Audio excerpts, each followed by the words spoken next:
నేను మీ శిరీష.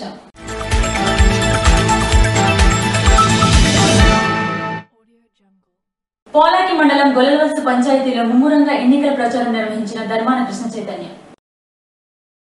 14 ఏళ్లు ముఖ్యమంత్రిగా పనిచేసి ప్రజలకు ఏ మేలు చేయని చంద్రబాబు మాయలో పడొద్దని, ప్రతి ఇంటికి సంక్షేమాన్ని అందించిన జగన్మోహన్ రెడ్డిని మళ్లీ ముఖ్యమంత్రిగా చేసుకుందామని రాష్ట్ర BCCL zonal incharge Dharmana Krishna Chaitanya పిలుపునిచ్చారు. సోమవారం పోలాకి మండలం గొల్లలవలస పంచాయతీలో ఎన్నికల ప్రచారంలో ఆయన పాల్గొన్నారు. చాలా కాలంగా చంద్రబాబు అబద్దపు మాటలు, నెరవేర్చని హామీలు విని ప్రజలు విసిగి వేసారిపోయారని ఆరోపించారు. ఎన్నికల ముందు విడుదల చేసిన మేనిఫెస్టోని భగవద్గీతగా భావించి 99% హామీలు నెరవేర్చిన ఘనత ముఖ్యమంత్రి జగన్మోహన్ రెడ్డికే దక్కుతుందన్నారు. ఇచ్చిన హామీలే కాకుండా మేనిఫెస్టోలో లేని హామీలు కూడా నెరవేర్చిన మనసున్న ముఖ్యమంత్రి జగన్మోహన్ రెడ్డిని పేర్కొన్నారు. పేదల కోసం పాటుపడుతున్న ఇలాంటి ముఖ్యమంత్రిని మళ్లీ మనం గెలిపించుకోవాలని, ఫ్యాన్ గుర్తుపై ఓటేసి జగన్మోహన్ రెడ్డిని మళ్లీ ముఖ్యమంత్రిగా చేసుకోవాలని కోరారు. ఈసారి శ్రీకాకుళం ఎంపీ అభ్యర్థిగా పోటీ చేస్తున్న పేరాడ తిలకను కూడా ఆశీర్వదించి గెలిపించాలని, 2 ఓట్లు కూడా ఫ్యాన్ గుర్తుపై వేసి జగన్మోహన్ రెడ్డి రుణం తీర్చుకోవాలని అభ్యర్థించారు. ఈ సందర్భంగా తోటాడ, గొల్లలవలస చెరువుల వద్ద ఉపాధి పనులు చేస్తున్న ఉపాధి వేతనదారుల వద్దకు వెళ్లి జగన్మోహన్ రెడ్డి చేసిన మంచి పనులను వివరించారు. చంద్రబాబు నాయుడు చేసిన మోసాలను మహిళలు, యువకులు, రైతులు గుర్తు తెచ్చుకోవాలని, మళ్లీ ఫ్యాన్ గుర్తుపై ఓటేసి జగన్మోహన్ రెడ్డిని ముఖ్యమంత్రిగా, నర్సనపేటలో ధర్మాన కృష్ణదాసును ఎమ్మెల్యేగా గెలిపించాలని కోరారు. కార్యక్రమంలో DCCB chairman Karimi Rajeswararao, MPP Muddada Bairaginaidu, party అధ్యక్షుడు కణితి కృష్ణారావు తదితరులు పాల్గొన్నారు. రాష్ట్రానికి అన్యాయం చేసిన బీజేపీతో పొత్తు పెట్టుకున్న టీడీపీ, జనసేన అభ్యర్థులందరినీ ఓడించాలని సిపిఎం కేంద్ర కమిటీ నాయకురాలు బృందాకర్ పేర్కొన్నారు. బీజేపీకి మొదటి 2 దశ ఎన్నికల్లో చుక్కెదురైందని, వాళ్ల పని అయిపోయిందని, ఆంధ్రప్రదేశ్ లో టీడీపీ, బీజేపీకి స్టెఫ్నీలా తయారైందని సిపిఎం పాలిట్ బ్యూరో సభ్యులు విమర్శించారు. మోడీ విద్వేష ప్రసంగాలు ఆపాలన్నారు. ప్రత్యేక హోదా, విభజన హామీలు అమలు చేయకుండా రాష్ట్రానికి ద్రోహం చేసిన బీజేపీ, టీడీపీ పొత్తు పెట్టుకోవడం, పరోక్షంగా వైసీపీ పొత్తు పెట్టుకోవడం రాష్ట్రానికి తీవ్ర అన్యాయం జరిగిందని ఆవేదన వ్యక్తం చేశారు. బీజేపీ ప్రభుత్వం రైతు వ్యతిరేక చట్టాలు, కార్మిక వ్యతిరేక చట్టాలు, ఆదివాసీ వ్యతిరేక చట్టాలు, ప్రభుత్వ రంగ సంస్థలను ప్రైవేటీకరణ చేస్తుంటే రాష్ట్రంలో వైసీపీ, టీడీపీలు బీజేపీకి మద్దతు పలుకుతున్నాయని విమర్శించారు. పార్లమెంట్లో ఎందుకు మాట్లాడట్లేదని నోటికి గమ్మండించుకున్నారా అని ప్రశ్నించారు. The YSR in the last 5 years has never, not even once taken a strong stand, even in support of Andhra Pradesh, what they should have done, even in support of the demand for special status of Andhra Pradesh. Why YSR, Congress and Jagan Mohan Reddy had Fevicol on their mouths when they went to Delhi? Every anti-farmer bill, every anti-worker bill, this YSR MPs had supported in Parliament. The BJP tires punctured. All over India the tires punctured. Now they have come to Andhra Pradesh with a punctured tire.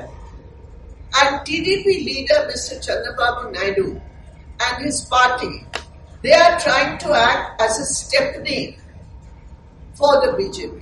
You know what stepney is.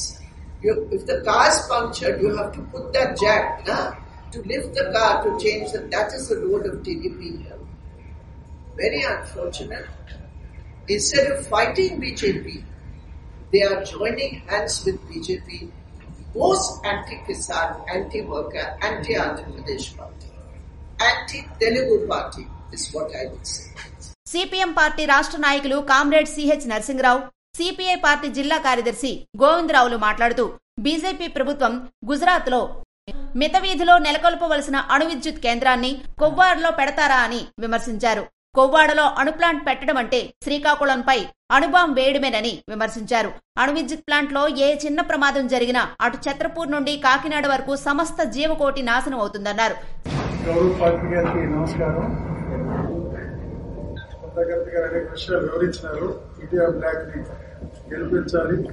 BJP కూటమిని ఓడించాలని చెప్పి మన రాష్ట్రంలో ఆంధ్రప్రదేశ్ లో చూస్తే Telugu Desam, YCP రెండు కూడా ఒకటి పొత్తు, ఒకటి అనధికారిక పొత్తుగా కొనసాగుతుందని వివరించినారు. అయితే ఈ రోజు బీజేపీ ప్రభుత్వం ఈరోజు మన జిల్లా కూడా తీవ్రమైన ద్రోహం అనేది చేస్తుంది. కొవ్వాడలో అణు విద్యుత్ కేంద్రాన్ని పెట్టి బితిమిత్తులో గుజరాత్ లో పెట్టవలసింది. అక్కడ ప్రజలు వ్యతిరేకిస్తే బీజేపీ ప్రభుత్వం మీద పొగాళ్ళలోన మన విద్యుత్ కేంద్రం పెట్టినారు. అది ఏ చిన్న ప్రమాదం జరిగినా మొత్తం అటు కాకినాడ నుంచి ఇటు ఛత్రపూర్ వరకు ఒరిస్సాలో నాశనం అయిపోతుంది. ఈ రోజు దాని నుంచి వచ్చిన రేడియో దానితో మొత్తం అంతా కూడా భూమి, నీరు, గాలి మొత్తం అంతా కూడా విస్తూర్యమవుతాయి. అందుకోసం పొవ్వాడం అనుకోరకు పెట్టిన ఇవాళ బీజేపీని ఓడించాలని చెప్పి పిలుపునివ్వడం జరుగుతుంది. ఈరోజు బృందాకర్ గారు చెప్పినారు, యాంటీ అంటే కార్మిక వ్యతిరేక చట్టాలు తెచ్చినప్పుడు కానీ, రైతు వ్యతిరేక చట్టాలు తెచ్చినప్పుడు కానీ ఈ రాష్ట్రంలో ఉండే తెలుగుదేశం, వైసీపీ రెండు కూడా అక్కడ బీజేపీకి మద్దతు ఇచ్చినాయి. అందుకోసం ఏంటంటే విధానాల పరంగా బీజేపీ, టీడీపీ వాటిని దీనికి ప్రత్యేకంగా ఇండియా బ్లాక్ ని గెలిపించాలి. అందుకోసం దేశంలో కూడా ఇండియా బ్లాకే అధికారంలోకి రాబోతుంది. మన జిల్లాలో చూస్తే ఓజిదారు సంబంధించి రిజర్వాయర్ కట్టినారు, దానికి నీరు రావడానికి సైడ్ ఇయర్ లేదు. ఈ రోజు ఆఫ్షోర్ ఉంది 13 కిలోమీటర్లు బట్టి తవ్వాలి. 10 సంవత్సరాలు అయింది 13 కిలోమీటర్లు బట్టి ఆఫ్షోర్ తవ్వలేని పరిస్థితి ఇవాళ తెలుగుదేశం వైసీపీ ఉందంటే ఎట్లాంటి పరిస్థితుల్లో చూడాలి. అందుకోసమే బీజేపీ, టీడీపీ, జనసేన పార్టీని ఓడించాలి. అదేవిధంగా బీజేపీ తొత్తుగా వ్యవహరిస్తున్న నిరంకుశ వైసీపీని కూడా ఓడించి ఇండియా బ్లాక్ అభ్యర్థులకి మన జిల్లాలో కాంగ్రెస్ పార్టీ పోటీ చేస్తుంది. కాంగ్రెస్ పార్టీని గెలిపించాలి. సమావేశంలో సిపిఎం పార్టీ నాయకులు కృష్ణమూర్తి, నాగమణి తదితరులు పాల్గొన్నారు. రిమ్స్ కాంట్రాక్టు అవుట్సోర్సింగ్ కార్మికుల సమస్యలను పరిష్కారానికి కృషి చేస్తానని కూటమి ఎమ్మెల్యే అభ్యర్థి గుండు శంకర్ హామీ ఇచ్చారు. సోమవారం రిమ్స్ ఆసుపత్రికి పరామర్శ నిమిత్తం వెళ్లిన కూటమి అభ్యర్థి గుండు శంకర్ ను రిమ్స్ కాంట్రాక్టు అవుట్సోర్సింగ్ కార్మికుల సంఘ నాయకుడు కటాపతి రవి, నగర టీడీపీ అధ్యక్షుడు మాదారపు వెంకటేష్ ఆధ్వర్యంలో కార్మికులంతా కలిసి తమ సమస్యలను ఏకరువు పెట్టారు. వేతనాలు సక్రమంగా అందట్లేదని, ఈఎస్ఐ, పీఎఫ్ వంటి కార్మిక సంక్షేమ కార్యక్రమాలకు డబ్బులు జమ కావట్లేదంటూ గతంలో ఎంతో మంది నాయకులు, అధికారుల దృష్టికి తీసుకువెళ్లినా ప్రయోజనం దక్కలేదని శంకర్ ముందు ఆవేదన వ్యక్తం చేశారు. వారి సమస్యల పట్ల సానుకూలంగా స్పందించిన గుండు శంకర్ వారికి అండగా ఉంటామని భరోసా ఇచ్చారు. రాష్ట్రంలో గత 5 ఏళ్ల పాలనలో ప్రభుత్వ ఉద్యోగుల భవిష్యత్తుకే భద్రత కరువైందన్నారు. సకాలంలో జీతాలు అందే పరిస్థితి లేదని, ఈఎస్ఐ, పీఎఫ్, గ్రాట్యుటీ వంటి వాటిపై ఆశలు వదులుకోవాల్సిన పరిస్థితులు నెలకొన్నాయన్నారు. జగన్ నియంతృత్వ నిర్ణయాలు అన్ని వర్గాలకు శాపాలుగా మారాయని, ఏ ఒక్క వర్గమూ ఆనందంగా లేదన్నారు. గత తెలుగుదేశం హయాంలో కాంట్రాక్టు అవుట్సోర్సింగ్ ఉద్యోగుల సంక్షేమానికి ప్రాధాన్యతనివ్వడం జరిగిందని గుర్తు చేశారు. ఎన్డీఏ హయాంలోనూ వారి ఆర్థిక సంక్షేమ ప్రయోజనాలకు చంద్రబాబు ప్రాధాన్యత ఇవ్వడం జరుగుతుందన్నారు. తక్కువ జీతాలు పొందే కాంట్రాక్టు అవుట్సోర్సింగ్ కార్మికులకు ప్రభుత్వ పథకాలు వర్తింపజేసేలా మేనిఫెస్టోలో పొందుపరచడం జరిగిందన్నారు. స్థానికంగా యువ నాయకులుగా రామ్మోహన్ నాయుడును, తనను అత్యధిక ఓట్ల మెజారిటీతో గెలిపించాల్సిందిగా కోరారు. ముఖ్యమంత్రి పర్యటనను విజయవంతం చేయాలని ధర్మాన కృష్ణదాస్ కోరారు. 7వ తారీఖున ఆంధ్రప్రదేశ్ ముఖ్యమంత్రి జగన్మోహన్ రెడ్డి ఇచ్చాపురానికి విచ్చేస్తున్న సందర్భంగా ఇచ్చాపురం నియోజకవర్గ వైసీపీ ఎమ్మెల్యే అభ్యర్థి పిరియా విజయ కవిటి మండలం బల్లిపుట్టుగలో తన క్యాంపు కార్యాలయంలో పార్టీ ముఖ్య నాయకులు, కార్యకర్తలతో సమీక్షా సమావేశం నిర్వహించారు. కార్యక్రమానికి మాజీ ఉప ముఖ్యమంత్రి ధర్మాన కృష్ణదాస్, శ్రీకాకుళం ఎంపీ అభ్యర్థి Perada Tilak, Uttarandhra regional vice coordinator Majji Seenu హాజరయ్యారు. ఈ సందర్భంగా వారు మాట్లాడుతూ మంగళవారం ఇచ్చాపురానికి విచ్చేస్తున్న ముఖ్యమంత్రి సభను విజయవంతం చేయాలని సూచించారు.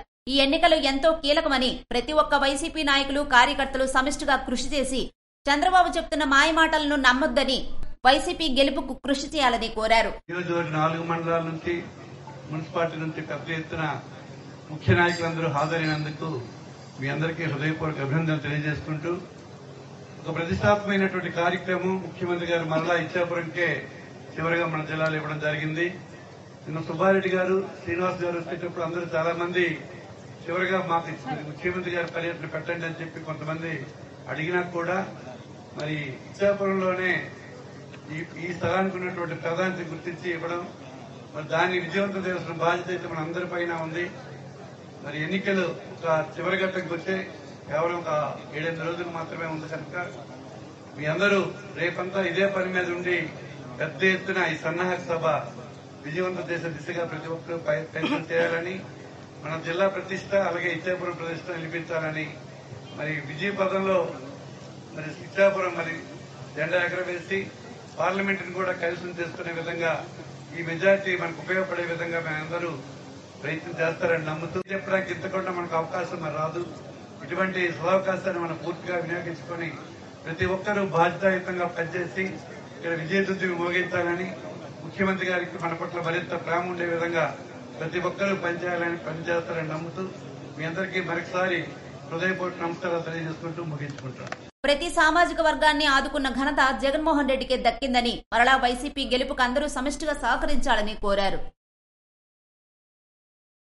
ఎంజీఆర్ సమక్షంలో వైసీపీని వీడి టీడీపీలో చేరిన హిరమండలం మండల నాయకులు. పాతపట్నం నియోజకవర్గం హిరమండలం మండలం శుభలయ గ్రామంలో వైఎస్సార్ పార్టీ సీనియర్ నాయకులు బొద్దు ప్రసాద్, ఎర్ర భాష, గేదెల రాము తదితరులతో పాటు సుమారు 100 కుటుంబాలు టీడీపీ, జనసేన, బీజేపీ ఉమ్మడి కూటమి అభ్యర్థి మామిడి గోవిందరావు నాయకత్వాన్ని బలపరిచి వైసీపీని వీడి టీడీపీలో చేరారు.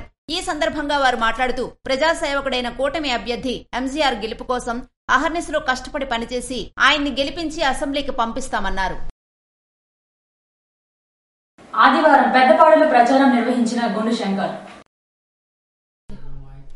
పట్టభద్రుల నిరుద్యోగంలో రాష్ట్రాన్ని దేశంలోనే మొదటి స్థానంలో నిలిపిన ఘనత జగన్మోహన్ రెడ్డిదేనని కూటమి ఎమ్మెల్యే అభ్యర్థి గుండు శంకర్ ఎద్దేవా చేశారు. గ్రామీణ మండలం పెద్దపాడులో ఆదివారం నిర్వహించిన రోడ్ షోలో ఆయన పాల్గొన్నారు. భారీ ప్రజాస్పందన నడుమ టీడీపీ, జనసేన, బీజేపీ శ్రేణులతో కలిసి గ్రామంలో పర్యటించిన ఆయనకు ప్రజలు జేజేలు పలికారు. వీధులన్నీ రెపరెపలాడిన జెండాలతో పసుపుమయంగా మారాయి. తీన్మార్ డప్పులు, బాణసంచా పేలుళ్లతో పెద్దపాడు మారుమోగింది. అశేషంగా తరలివచ్చిన ప్రజలను ఉద్దేశించి శంకర్ మాట్లాడారు.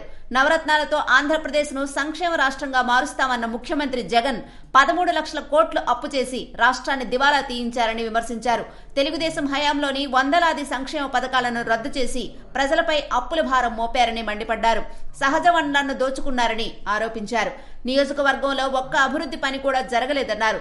రాష్ట్రానికి చంద్రబాబు మళ్లీ ముఖ్యమంత్రి కావాలన్నారు. ప్రధాని మోదీ, జనసేనాని పవన్ కళ్యాణ్ సహకారంతో రాష్ట్రాన్ని అభివృద్ధి పదంలో పరుగులు పెట్టిస్తారని పేర్కొన్నారు. సూపర్ 6 పథకాలు మేనిఫెస్టోపై ఇప్పటికే ప్రజలు హర్షం వ్యక్తం చేస్తున్నారని, వాటిని చిత్తశుద్దితో అమలు చేసి సంక్షేమ రాజ్యంగా తీర్చిదిద్దుతామని చెప్పారు. అభివృద్ధిని, సంక్షేమాన్ని ఆకాంక్షించే వారంతా కూటమికి మద్దతు తెలపాలని కోరారు. ఎంపీగా కింజరాపు రామ్మోహన్ నాయుడును, ఎమ్మెల్యే అభ్యర్థిగా తనను అత్యధిక మెజారిటీతో గెలిపించాలని కోరారు.